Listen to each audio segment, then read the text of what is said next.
উৎসব মানেই রঙের ছড়াছড়ি। যেমন আমরা বছরের প্রথম থেকে অপেক্ষা করি অনেক ধরনের ইভেন্ট নিয়ে, অনেক ধরনের প্রোগ্রাম নিয়ে, যেমন 26শে মার্চ, যেমন আমাদের 14ই এপ্রিল নববর্ষ।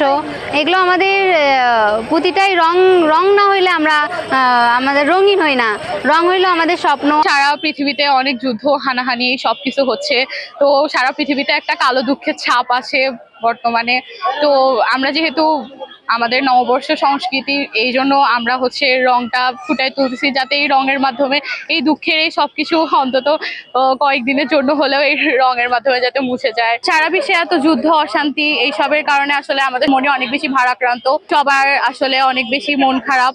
তো এই কারণে আমরা চাচ্ছি যে এই আলপনাটার মাধ্যমে যে রংটা ফুটাই তুলি। পদ্মা সেতু, মেট্রো রেল এবং এলিভেটেড এক্সপ্রেসওয়ে নির্মাণের গর্বিত অংশীদার বসুন্ধরা সিমেন্ট। নববর্ষ বাঙালির প্রাণের একটা উৎসব। পহেলা বৈশাখ বাঙালিরা সুন্দরভাবে সাজবে, তাদের ঐতিহ্যকে তুলে ধরবে।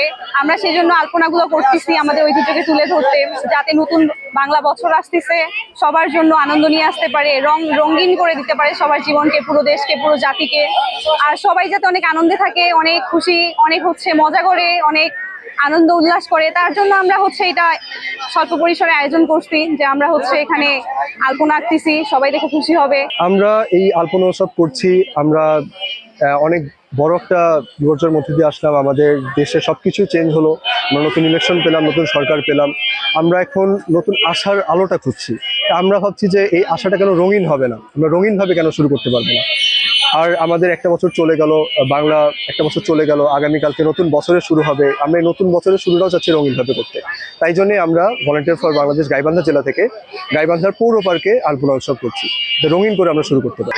আমাদের উৎসবটা আসলে মানুষকে কেন্দ্র করে। তারা ঘুরতে এসে যখন আলপনাটা দেখবেন, রঙিন এই আলপনাটা দেখবেন, তখন তাদের মনটাও রঙিন আনন্দে ভরে যাবে। আমরা মূলত এটাই চাচ্ছি, মানুষ যাতে রঙিনভাবে ভালো মতো আনন্দ উৎসব করে থাকে এই উৎসবমুখর পরিবেশে।